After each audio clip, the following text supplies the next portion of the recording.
So, Joe, welcome to the Yeah. podcast. Thank you for joining me today. No, thank Joe, you. Absolute pleasure. I'm looking forward to this conversation. And really, really am. So, Joe, just for the listeners in the audience, do you want to just share a little bit about who you are and what you do? Yeah, of course. So I am the founder and mental performance coach of my own business called Front Up Performance, and currently now working with Wigan Warriors. Those who don't know, a rugby league team based in the Northwest, as their mental performance coach. So a lot of my time is spent around there, around academia, and also working with people in business as well. So something I really love, and yeah, super happy to get into this and see where it can go. Yeah, and when I was coming putting the list together, who I'd like to be on it, you were certainly in that from some of the conversations that we've had. So one of the questions I always ask our guests before we delve into kind of the unlocking human performance and just again it sits from my level of curious and just something that you're curious about right now. What's going on in your world that you're curious about? Yeah, it's a great question. I think when we look into the world of like high performance, it might portray a picture of quite straight, direct, you know where you want to go. Um, Something that's really taken my interest is adaptability. How can we Okay. adapt as high performers, coaches, uh, people who are, senior levels within business? It's very easy to get stuck in certain ways, play to your strengths, but which aspects of high performance are we missing, by not being able to adapt effectively? So I think that's where my current interests are. Okay, brilliant. Is there an example for those people that kind of uh, are kind of understanding a little bit what you mean, but can you give an example just to add some clarity to it? Yeah, of course. So I think, a great example working within sport, working with the captain of a rugby team. His strengths very, very direct, very knows where he wants to go, quite authoritative, if you will, in his leadership style. Um, so I guess the question there was, what's the trade-off of being that way? Yeah. And with that, there was a bit of a people cost there. People Okay. weren't following maybe as well or as effectively as they could be. He wasn't leading as effectively as he could be. So we looked at how could he adapt his way of being, how his leadership changes to be more empathetic and more people-centered in his approach to get more people on board. Um, Something that this particular person never really thought of doing. Uh, so I think that explains the adaptability Yeah, aspect a little bit well. it does, and I think, for me also, I think what's quite nice about what you've just highlighted there, sometimes it's why, both of us are in a coaching space. And I think one of the things is sometimes we do need that external support, don't we? Just to, you know, hold the mirror up in a different way or shine a torch beam to a different part of the room. And I think it's really, really powerful. And then supporting them on that journey, of change as well, isn't it? Which we probably won't delve into now, but again, it's one of those big kind of things. So, Joe, I know I've sent this over to you, but just so you're aware that, this podcast broken into kind of three categories. Firstly, it's about, I'd like to explore, yourself and what you do and what things that you might do to get the best out of you, how to make a high performer. One of the things, especially from, 20 odd years as a healthcare professional and then spending time in the corporate kind of leadership entrepreneurial world now as a coach. Um, almost the higher you get in your career, the lonelier it gets. You know, you can be the best employee, you open your business, you get into a leadership position, all of a sudden, the world does change for you. So what would be really interesting if we could explore that first, and then we'll go and explore how we unlock potential in others, and then we're going to kind of wrap up with any advice you can give to the listeners that, some real life applicational stuff. Is that all right? Yeah, fantastic. Yeah. So share what you want to share, Joe. It will be really interesting to understand, from your perspective, what kind of things that you do to find the best in you. Yeah, it's a great question. Something that's been developed over time.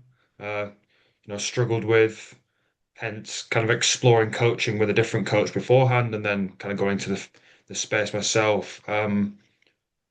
My kind of three different areas that I prioritize is planning, reflection, support. Um, so if we look at the first one, planning, it's when it's like day to day, week to week, year to year, what does success look like for me in this day, month, year? Um, for me, that gives me like real clarity of where I'm going, what I'd like to achieve, and breaking those down into, different sections or steps to take, to hopefully get me where I'd like to be. And I think, we then look at reflection. We mentioned that things change all the time. Everything's great in theory until it comes into practice. You think, why did that not work out how it was meant to? I say meant to, inverted commas there. So reflecting, what worked well, what didn't, why didn't it work well, what can we do differently moving forward? It's a huge part of my own reflection and development. And I say that particularly from, I mentioned before, adaptability. I'm not one necessarily to naturally reflect and see a different perspective. I'm quite forceful in my approach, like as a personality, it's quite direct. Um, so that really helps me see a different picture. And you mentioned entrepreneurs, people that are fairly senior can get quite lonely at times. With that reflection, it provides a different perspective, and that I suppose that leads quite nicely into the support. Um, yourself, you've been a big support for me in the past and current, and a few other people as well along the way. And having that space to talk about what's going on, the struggles that you're facing, how we can best overcome it, maybe some advice along the way. I think having that social support can be great for confidence. Sometimes a little bit of validation when you need it, when you're a bit unsure about things. And yeah, that's kind of my kind of three steps for me, anyways, or areas, if you will, of how to lead a life that I want, I suppose. Yeah, and you're out if I just reflect some stuff back. Definitely, yeah. So, one of the things that I thought was lovely when you opened up is that you almost said it's a journey and I'm learning. And, Yeah. and I guess so if I could kind of just probe in a curiosity question, I like what it sounds or what I'm hearing anyway, is that you've created this routine from you. You've recognized what you're less good at, should we say, and you said around reflection, I'm less good at this. I'm really good at drive, and I'm really good at kind of doing that, but actually the reflecting piece I'm less good at. Mm. So I'm just curious, how did you get from where you were to where you are now, where you finding a kind of a helpful strategy? I think it starts for me personally, and to kind of speak my personal Yeah. perspective. Um, it's that kind of perspective of really struggling with something and then having that reflective piece. So I guess maybe the awareness to think maybe something needs changing right now. I'm not happy with where I am. Home life's being affected. My career's not progressing the way I'd like it to. Um, that kind of awareness of maybe this isn't how I'd like it to be drives that change to, I say, take control, or a better word, probably manage life a little bit better than how it is. And it's interesting, isn't it? Because you use the word awareness, Yeah. and it is that, isn't it? And I guess, I guess that in curiosity, how we become aware of things, Mm. so just I've got my kind of personal thing, which I'm happy to share if you want, but I'm just curious, how do you, one again, how do you articulate awareness for people that may be is it a behavior? Is it a feeling? Is it an action or a non-action? I guess I'm just curious of where that sits for you. Yeah. For me, awareness comes from expectation versus like reality, kind of Okay. what you hope it to be. and where it actually was, and that kind of space in between. Um, if, for example, the expectation is for everything to run smoothly and to happen in this order, if it doesn't, it's like, okay, well, what went wrong or what didn't happen here, or why am I feeling this way? Because I didn't think I was meant to feel this way about a certain situation. Yeah. And then, I think the big thing for me actually is my girlfriend at home. She's probably the most honest person I've ever met, Okay. for better or for worse. Yeah. We won't So explore she, that, but go yeah, on. um, so she'll always reflect of how I'm being around the house, your mood's dropped, what's happened. That kind of external feedback from other people. I think Yeah. feedback's massive. Yeah. It's Okay. absolutely huge. Yeah. Yeah, and it's interesting isn't it? Because I think we do, you know, and self-awareness is something I talk about a lot, and that's why I kind of again probed a little bit on that, and I guess it's nice. And also, what I'm hearing there is you've got people around you that you trust and opinions you trust, and it Yeah. sounds like, your partner, your girlfriend is somebody not only you trust but isn't afraid to kind of, when your awareness is maybe less good, she's good to kind of just bring your awareness back up to good. Is that Yeah. fair? Yeah. It's Which definitely which is fair. Yeah. which is nice to have, and if I can share something, for me when we're on this topic, there's two big things for me when I know that something is happening for me.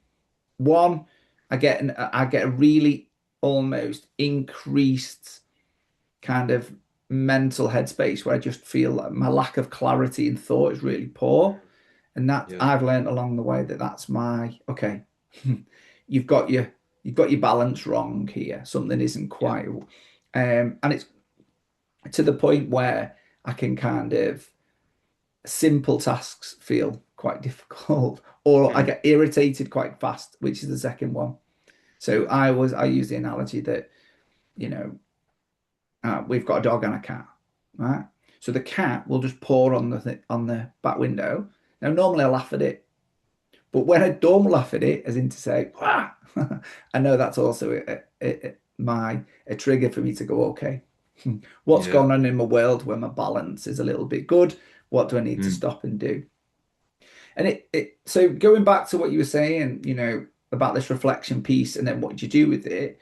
I guess what have you learned? Is there any models that you've done? Do you write things down? Is it a mental thing? How do you kind of those three steps that you've done? How do you do that? So maybe listeners could potentially model what you're doing. Yeah. So I kind of use like two techniques when I probably realize I'm in need of some reflection. Um, so for those who are listening and not watching, I'm holding up a phone right now. So it's probably my worst enemy, and I imagine it's quite a lot of enemy for, a lot of people. Yeah. Um, so one big thing for me is put the phone away, just throw it in a different room, go for a walk, 30 minutes, an hour, and just have like time to stop and think and process and yeah, just I guess like have a look, ask yourself some questions around, what's happened. Are you okay with what's happened? Are you taking care of yourself? You know, those types of reflections away from any kind of, I guess, like external stimulation. I mean, won't go into all the positives of nature and exercise and all those things that can really help with mental clarity for a start. Um, but then I suppose like the other technique is like journaling. So I suppose I have Okay. two techniques for journaling. One is very much like a fluid process. It's set a timer for however long, or maybe sometimes not at all. I just call it like a mind dump. So you just Yeah. just write whatever's on your mind, and all of a sudden, like you kind of read it back, and it's like, oh, that's come out of there, but I didn't know why that's come out of there, or I didn't know that's what I was thinking, or some kind of reflection of what's being said. Just an absolute verbal vomit on a page, to really help. And then my other technique for journaling is, it's the classic what went well, even better if you're just Okay. looking at a certain situation, reflecting, and then it's usually followed by like a what's next. So, Okay. what am I going to take forward from this process? So I'm not just going round in circles over the same situation each time.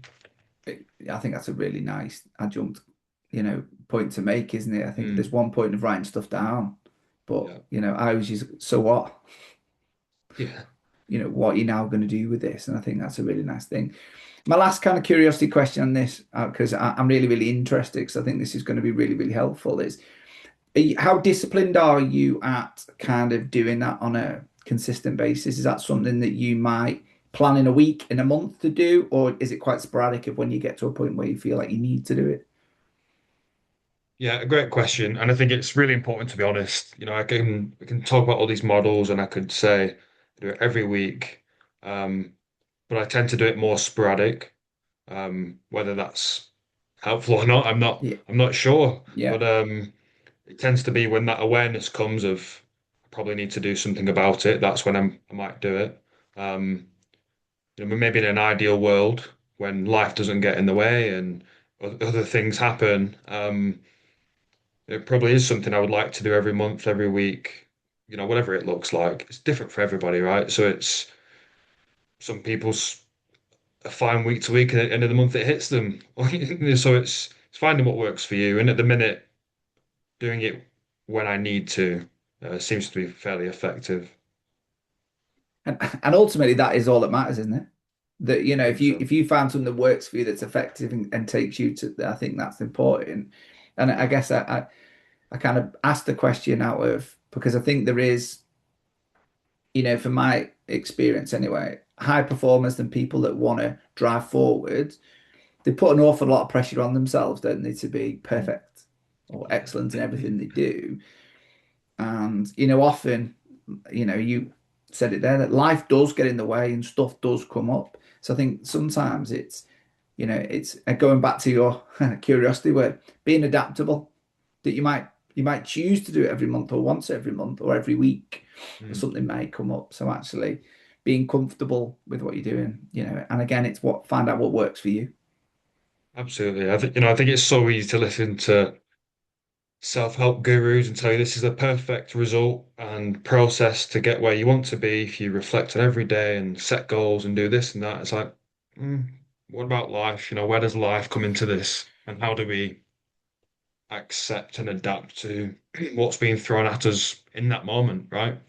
100%. And just, my last kind of point on this, but then we'll kind of move into teams, is that, I journaling's great. I mean, I don't do it, and what's interesting is, but I know that it's science behind it, and I know lots of people do it success. I I tried to force something into a habit, and I bought Yeah, a gratitude journal, yeah. right? So I, the evidence is really strong. Everyone talks about it, like you say, oh, let's do it. It's going to be good for you, right? It was a chore. I lasted, I don't know, 10 days. And actually, it put more guilt and pressure on me, because I'd get in bed, I'd look at it and go, oh, God, I've got to turn the light on and do it.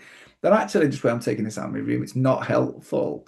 Yeah, And actually, for me, I use the time on my dog walks, which I have to do nice. twice a day, every day, Yeah. wind, rain, and shine. And I use that time. And I find that's my way of just being consistent and writing it down and having conversations Mm, with myself. So that was really, really cool. And I appreciate you sharing some of that stuff no with problem. the listeners. Anything else you want to add about maybe yourself? Anything else, that you do before we move on to kind of how we unlock potential in others? Yeah, so I think probably just like one small point there, and the world of high performance, people always talk about like the one percenters. So as if you to put that into a phrase, it's what can you do that other people aren't doing? Nice. Um, if that makes sense. So Mm, I think for me, it was realizing those in my field and what they were doing. I'm thinking, well, how can I get the edge on them? Business, sport, such a competitive market. yeah, Um, and I think if we can map out some of the standards of other people or those who are, fairly senior within that world, how can we just get that 1% more or take the edge or what gives you an edge as a person? You can really hone in on those strengths and double down. And the phrase that always connects with me is It's actually from a book, but it's called So Good They Can't Ignore You. Okay. So it's kind of explains itself, but having that edge where people think, yeah, this guy's really good, girl, guy, whatever it is, and they can't ignore the passion, the talent, the drive, the the logical thinking and process of this person. So for me, the 1%ers are really important. Yeah, and I guess that's the other thing is it doesn't have to be massive, does it? I think I quite like that 1% because it means that there can be little change consistently over time.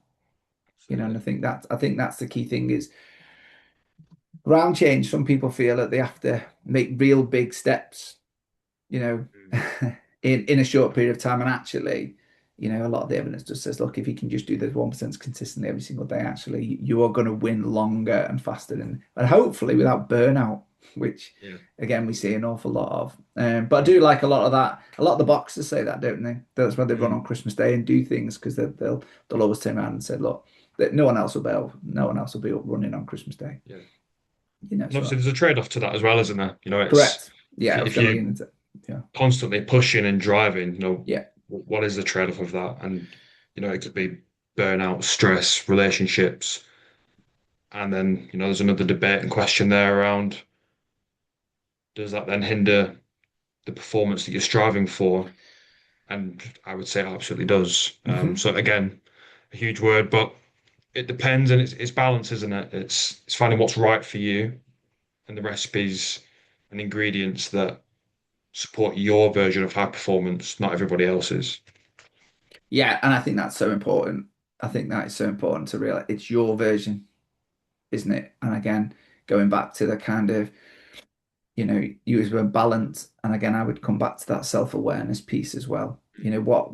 It's all right to push, push, push, but at what point do you realize you need to, what is the kind of that analogy all the time in a car? I don't know about you, but I use it a lot. We get in a car and it'll tell us how many miles we've got left before we need to fill up our tank.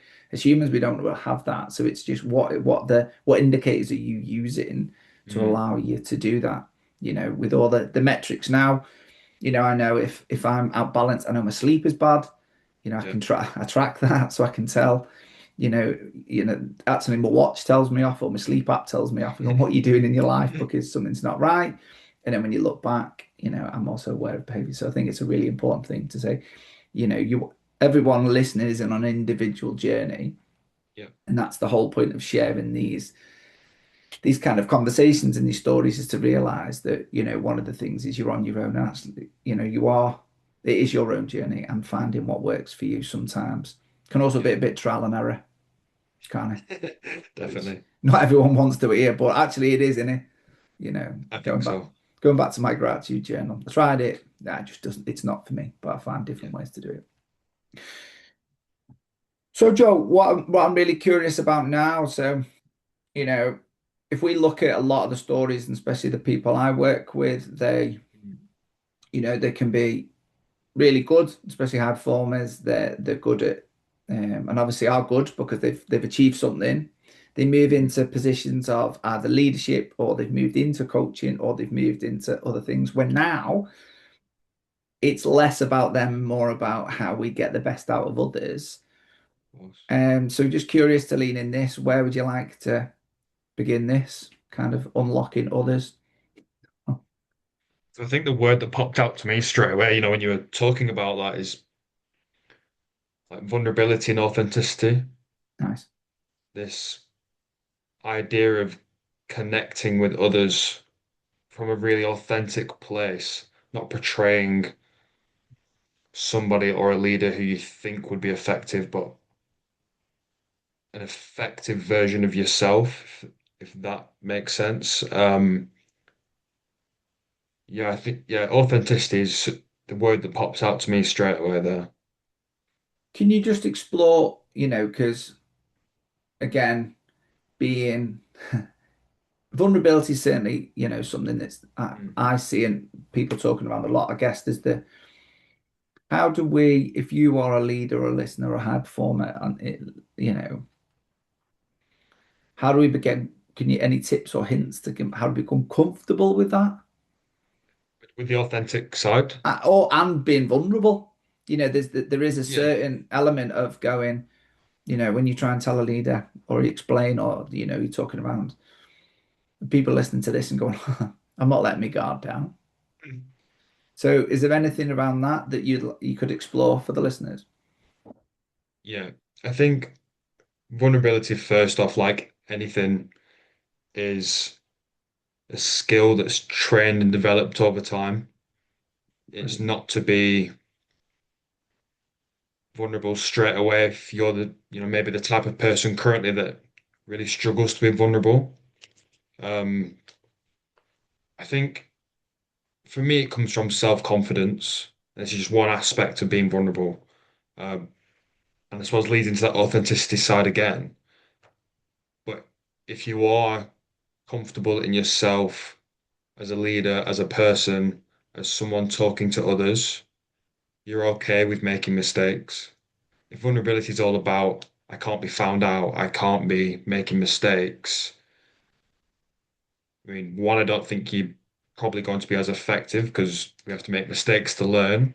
Yeah, Um, but being okay with that, the process of making a mistake and communicating that with the team, yeah, knowing that, telling and letting them know that you're not perfect and you'd really love their input of how we can develop further together.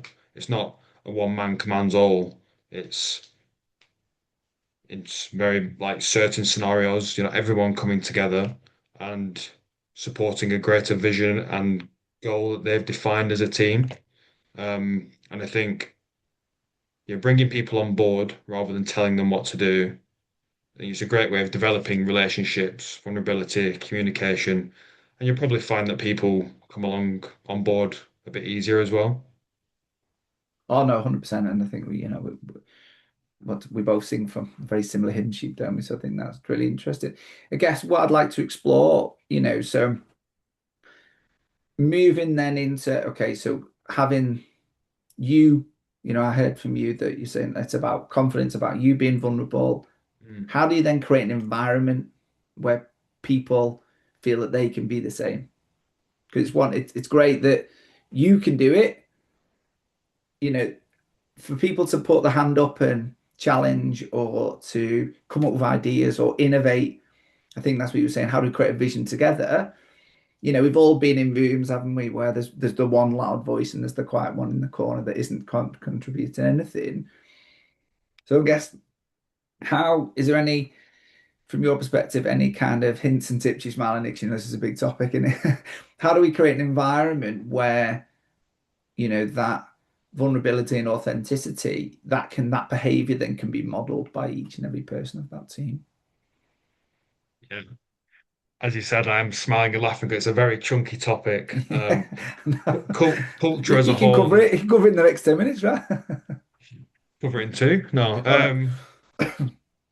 um, culture is a huge topic. People are complicated, and people coming together even more complicated. So it's really challenging first and foremost for me. And this is how I've worked with teams. What I've found to be effective is sitting down like as a group in a circle, and I mean you'll know what I mean by contracting, but for Yeah. those who don't, finding a certain you know a group or a list of ingredients or rules that you'd like to follow as a group that would be helpful moving forward, and hearing from everyone, because there will be those who won't speak up, there'll be those that will dominate the conversation. And if you know as a leader, for example, that honesty and communication is vital, having those conversations with members of your team of why they might not think that's effective or important to follow. Um, and really just like coming together as not to go too deeply into it, like a social identity. So we're all contributing to one vision and idea of high performance or success or goal or quarter or whatever it might be, and hearing from everyone and having their input. and having that space where it's not judgmental, people aren't being criticized, but having those agreements and embedding them within the culture, I, I think is so important. If you can't speak to people, if you don't recognize their viewpoint or their opinion, how can they ever feel able to be vulnerable, open up, and communicate their own ideas? Yeah, no, I think you make some really lovely points. Are you, so when you're, I guess in your experience, when you're doing these kind of, group contracting or creating a team agreement kind of stuff, is it a live document? So are you kind of, as people are doing it, are you creating it as and when, or how do you normally do that for those people that are unfamiliar with that kind of process? Yeah, so for me, it's more of like a huge whiteboard activity. Okay. And you know, I'd probably say, this doesn't happen just in one session, but it's uh, giving everyone the opportunity to talk, what they might come out with, and having a discussion around each individual factor, ingredient, topic that they feel like is important. And I suppose what's really, really important for me, coming back to what I probably first said at the beginning, is that adaptability and like reflection of, are these rules working for us as a team? Okay. Yeah. How can we adapt or change them, or what do they mean? So for example, honesty might mean one thing to one person but different to another. So it's Yeah. about agreeing what that might mean. But there are going to be differences within the team. There always will be, because people are complicated and people are different, and that's good. It's really, really good, but provides its own challenges too. Yeah. And I was gonna, I guess curious there was so just reflecting back and just trying to kind of pick out some of the gold from that. So what we're saying is that actually, firstly, if you're working in teams, you create like a live doc, you use a whiteboard, and then from that you're kind of discussing, what does each person need from each other to be able to create this environment Mhm. where we're comfortable to do. And do you then also say, well, where do we sit with challenge? So again, how do we know? Is there a piece around? So because like you've said, everyone, if we're going to give everyone an opportunity to speak, Mhm. then there are going to be differences of opinions. Yeah. And that's normal, isn't it? I use an analogy all the time. I've said it a million times. I never walk into a room and expect people to look the same. So I Yeah. can never assume they're all going to think the same. So we're all gonna think different. And even me and you have probably done a lot of our coaching stuff. We're gonna probably have a different outlook. They're both Yeah. right to us and both get good outcomes, but there's Mhm. different ways of doing things. So we're just curious, how do you, how where do we manage those situations? Is there anything so that people feel that they can be heard but also listened to? Is there any tips on that? Yeah, so I think that idea of challenges, it's so important, especially within sports psychology and science. You have these like arbitrary metrics. And what I mean by that is, if someone says they're up for a challenge of 8 out of 10, it's okay, what does that 8 out of 10 mean and look like? Um, so again, around that kind of group agreement of, challenge is really important. Some people have different relationships with conflict than others. Yeah. Um, So I think first and foremost, it's not about getting personal. People will get personal in the workplace and in sporting contexts. Um, I don't believe there's a place for that. Um, it's about accepting people for the comments that they make and the ideas that they bring. And then I think it is then about contracting challenge and what it looks like. So for some people, it'll be, I'm not comfortable with this amount of challenge, whether it's picking their idea apart. Is that helpful in the moment? Is it not? Some people may not be comfortable with any challenge at all. Again, is that helpful? Is it not? So coming to an agreement of, and why, let's say a 7 out of 10 might be really useful, and why a 10 out of 10 might be destructive to the process. I think it again is important and effective to establish that agreement. I'm not sure if I've answered your question actually. No, yeah, you have, because I think what we're looking at is is finding ways that, like you've said, there's going to be challenge, but and again, I'm talking from a personal experience, you know, challenge done well can be really, really impactful because it's Yeah. sharing a different viewpoint that you may not have thought. And I've Mm. seen it where someone's gone, "Oh, I actually disagree with that because I think this," and the person's gone, "Oof, never saw it that way. Yeah, let's Yeah. do that." Right? So it actually creating an environment where someone, and it was the quietest person in the room that went, "Actually, I don't disagree." And I was like, "Oh," and it made, and it was quite, a light bulb moment. Everyone went, "Oof, Mm. that was good." They just changed the whole viewpoint and saw it from a different way. So actually, it was really, really effective. But also, like you said, if there's just challenge, they don't actually move on. Yeah. So because it's just the so again, there's an element like you've said. I think it's important. And the other thing I heard, from you is again the power of being maybe the facilitator or setting the rules of what that looks like, so that Mm. actually there is also a level of fairness. Is that everyone feels that they've had an opportunity to contribute and they've been treated fairly, Yeah, and that definitely. their opinion matters. Mm. Um, the other thing I heard, and I just want to just dial in on it. So what we're saying is every time a team, like you've said, you're going to do this the first exercise. I think it would be lovely, wouldn't it? But I think we'll also be naive to, that behavior is then going to automatically change and move on. So I heard you saying that what you would do is every time you're back as a team thing, you kind of reflect back on what you agreed.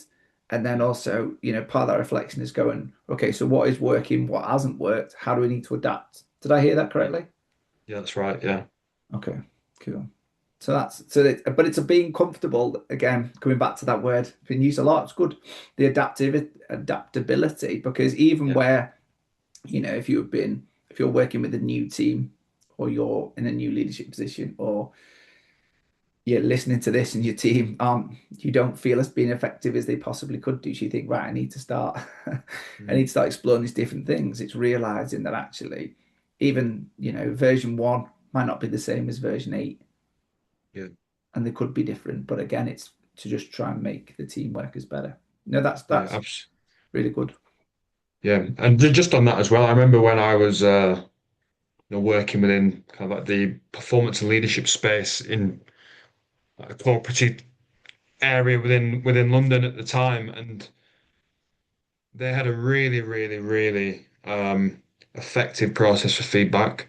Okay. It was, I mean, I'll explain it and then we also look at the negatives of this. But after every meeting, they would set aside 5 minutes at the end and give feedback of how that meeting went Okay. and and then how they would then adapt it moving forward. You can also Okay. imagine if they have 10 meetings a day and each meeting is being reflected and changed, people can get quite or feel like it's quite laborious. You're also thinking, well, I've got all the actions from the meeting and all the actions of how to conduct the meeting better next time. Again, it's asking the question, is doing it that often effective? Sometimes it definitely was, other times it wasn't. So, having the feelers out for, is this the correct process to go through? But for me, experiencing that constant reflection of little things like a meeting or a team meeting or a board meeting, yeah, it's so important for how we can then develop moving forward. And I suppose it then comes back to, the call it a team intervention, reflecting on we've agreed these set of rules, but actually, is it working? Is it not? And do we want to carry on like this, or what needs changing?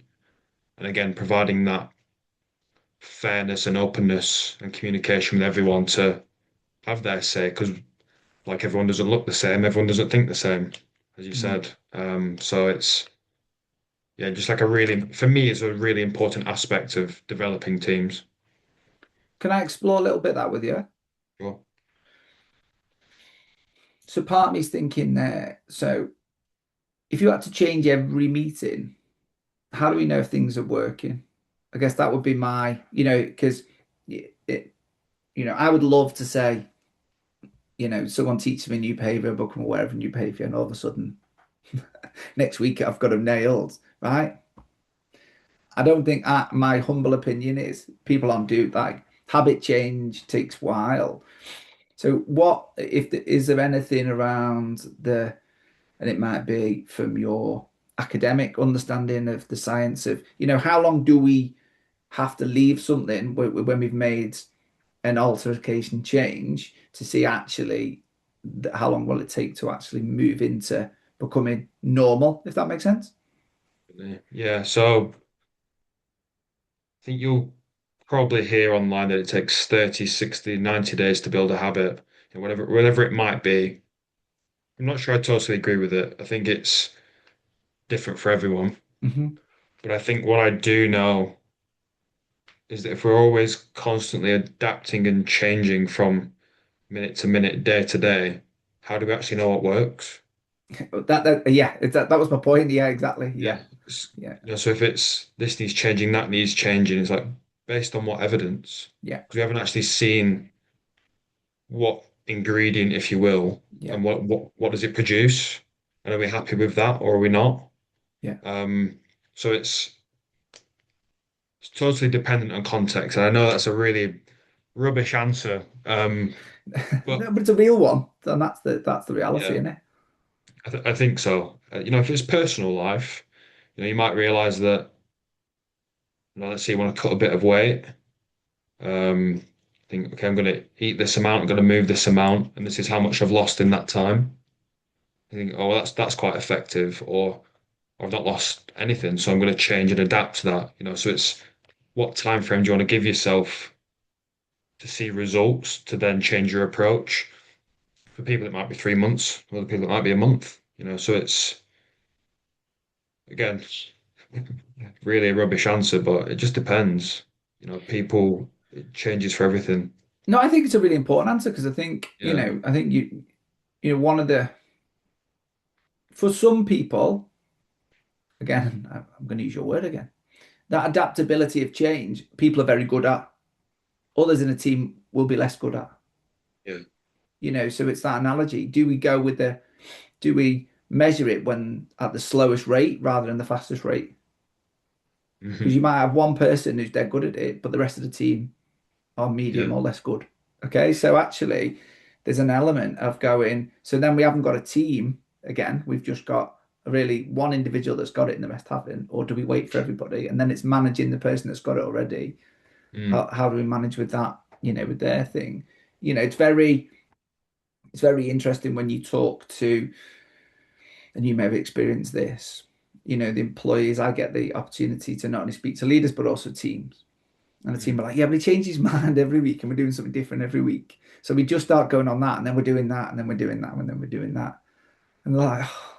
So actually it can be, if there's too much change too soon, actually it can be a less productive, less high performing environment because everyone actually doesn't know, there's no clarity, of what they need Yeah. to do. Absolutely. I think it comes probably back to most constructs in that it's just a sliding scale, right? Too Yeah. too much of it is probably not great. Too little of it is probably not great. And finding that sweet spot or like wiggle room for, yourself and the team can only obviously be really understood in the moment with those specific contexts and teams. And finding, what does work better. Do we need to ramp up this particular area that we're looking at, or do we need to dial it back down? And again, it is that reflection and measuring against progress and goals that you've set of where you'd like to be. No, I think that's really nice. And I think that's it, isn't it? It's just almost, are we suggesting that we agree a metric for what is it that, how do we know what this is going to look like when it is working well? Yeah, I think uh, you'll know this, but I'm huge on defining what success is for yourself, teams, other people. Um, Clarity and direction is so important. And, if you're stepping closer to this end goal, if you will, whatever that may look like, again, another complicated subject. Um, but yeah, if it is that, I've totally lost my words. No, so we just, one of the things it was like, how do we know when it's, how do we know when we've got where we need to be? So again, it's almost agreeing of what is as a Yeah. team, what is a measure of success, and then Mhm. because we'll know then if it's what we're doing is working, and if it's not, then we have to then reflect back, see what isn't working, and how do we change. I think, Absolutely. Yeah. So it's defining that success or what high performance looks like for a team and striving towards that, and having that reflection on it again. I think adaptability reflection keeps coming up in this yeah, conversation. yeah, it's good. Um, but I think probably it is the only way that I know of to realize, how far are you getting along where you need to be? And Yeah. is it good? What's working well? What isn't? Yeah. No, I think there's a lot of gold in there. I guess the last question for me on this kind of topic is we've said it a lot that, you know, people are all different and that's good because it makes us all unique and people get to see. But also it can be quite challenging at times. I'm just curious, is there anything, but understanding how to get the best out of, especially in a team situation, how to get the best out of individuals, knowing that individuals are different. Is there any insights that you can share about is that something that we adapt ourselves to them differently, or how we deliver stuff? Do we have to deliver stuff in different ways for different styles? Just curious to explore where that lands with you. Yeah, it's a really interesting question. So we'll know as like coaches and practitioners that when we're dealing with, say dealing, that's a very harsh word, when we're coaching a client, um, we employ something called unconditional positive regard. So it's seeing the person whole and accepting them for who they are and how they come. And it's not bad, it's not good, maybe differences in opinions, but Yeah, that's okay. They are whole as a person, and we employ empathy through that to try and understand that uh, person we're talking to. I'd say I try and do that in most of my life, but we're all human at the end of the day. Like we're never going to get along with everyone, or we're going to disagree with different aspects, and that's totally normal. Different values and standards that other people might have. hmm, So I think one thing that comes to mind, I was watching it the other night actually, Ted Lasso.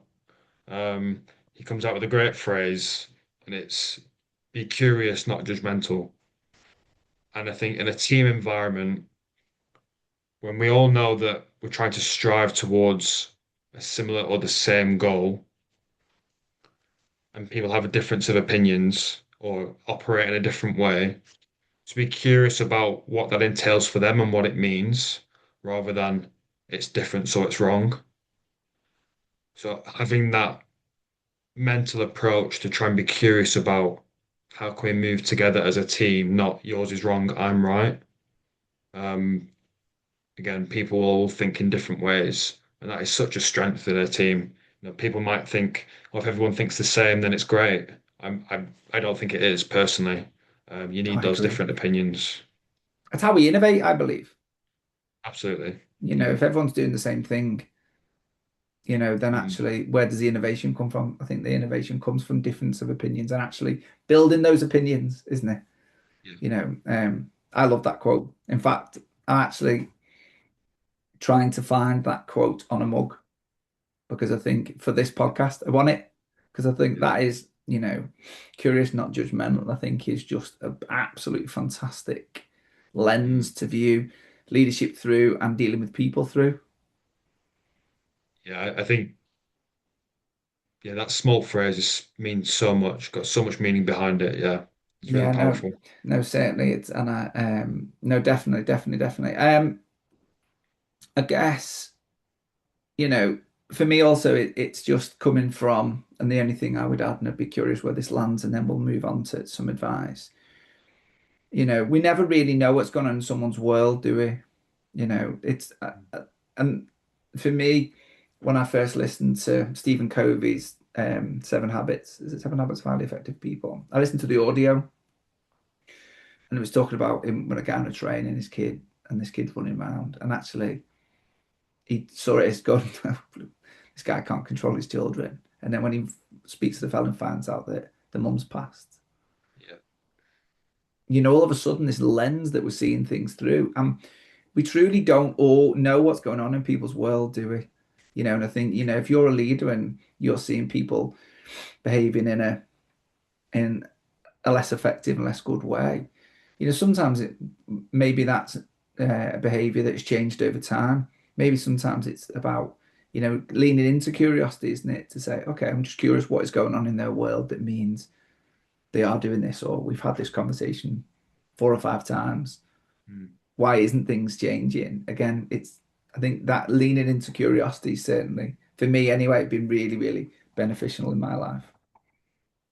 Yeah, it's like quite a few things were popping up for me as you were saying that.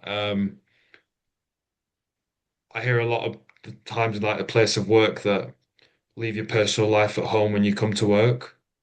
I just think well, you can't leave your left arm at home, can you, when you come to work? It's like you're still you, you're still a Yeah, person. yeah, Um, and you bring different parts of you to work. Like I get it, but the core of you and yourself, especially if you're suffering a bereavement or anything of the sort at home, how I can't see, unless you're Superman, how we can bring a totally work version of ourselves to the workplace. So yeah, the empathy of a leader, especially in those scenarios, is so important. And I think, another point of view and that stuck with me, especially, when you're on the motorway, car cuts in front of you, and you're like, oh, what are they doing? And you get really angry, you think, I'm gonna overtake them. You start overtaking them, and you realize, it's a little old lady in a car. You think, oh God, I feel so awful now. yeah, So as soon as you see it from a different perspective, a different angle, the story changes. yeah, And definitely. I think it is that the clarity, the empathy, the understanding of human beings, yeah, so important for performance, leadership, and just relationships in general. No, I think, and for me, that's, this whole unlocking human potential piece is about that, isn't it?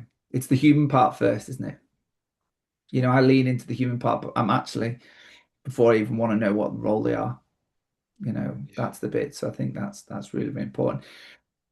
Is there anything that you would, before we move on to kind of closing this up? I mean, I think we could talk forever, the pair of us. I think there's definitely a part two, hopefully soon. Um, is there anything around maybe kind of any more stories or anything that you think would be helpful for listeners around those kind of, we've kind of touched on team agreements, we've kind of touched on contracting and making contract and, being as a leader, being comfortable, being vulnerable, creating environments where people can be vulnerable, but then also seeing it through the lens of curiosity, not judgmental. Is there anything else that you feel that you'd like to share on this? Yeah, and I think maybe not necessarily in line with how people may view high performance. And I think you can take probably this into everyday life, but just being kind. Yeah. Like people are just people, and nobody's perfect, as much as they may say they are. Uh, and just understanding this probably comes from a bit more existential standpoint, but one day this will all be over. And what really matters, in my view, anyways, is the relationships you build and how you carry yourself as a person throughout that. And businesses will close, sports teams will fold, but what standards and approaches have you brought throughout that process to be kind and just treating people like the human and not getting too blinded by this is success and the metric we need to hit. Yeah, I really Yeah. like that. I'm going to completely butcher this saying, but it's something like, what's important is not what you say, but how you make other people feel, Mm, yeah. and I think that is it. If people feel good about themselves, feel comfortable, feel that they're in an environment, then they are going to do well. And as a leader or a coach, that is your responsibility to do that, isn't it? No, Definitely. be kind. I like that. So, Joe, wrap it up. I guess what'd be good? if you could, so these are kind of quick fiery. Is that all right? So, So just yeah. curious, what three practical things could people try today? And that might be from the lens of how to get themselves in a better state and manage themselves better, or then how then they could take that and then kind of get better or better outcomes or better support or whatever through their teams, unlock potential better for them. Considering these are quick fire questions, I won't spend too long on them. But Oh no, they just make you can spend as long as you want. The good. This is the advice bit. It's just I think setting goals, having a clear direction of where you want to go, a purpose, um, taking time for you. We talked about human first, whether it's a walk without your phone, whether it's journaling, again, adapting to whatever's works best for you and figuring that out. And then three, relationships. So, from what we just mentioned there, I think, being kind and building those relationships for effective leadership and performance, but also having those relationships around you, your support circle to provide reflection, feedback, development. no, lovely. Is there one principle that you wished every leader understood?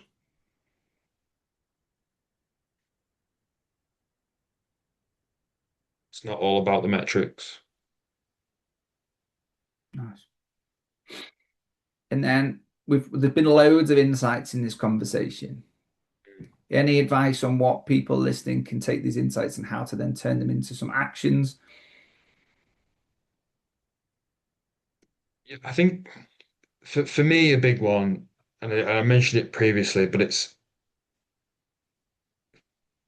planning where you'd like to go and how to get there, and what ingredients can you put into this version of where you'd like to be. I think planning's important. I won't get into all the science of it, but if we can take away the sometimes blurry vision of the emotional side of things and start planning of where we'd like to go, uh, through our frontal lobe and accessing the facts and logistical side of things, I think so important. But within that planning, it can access a multitude of different areas.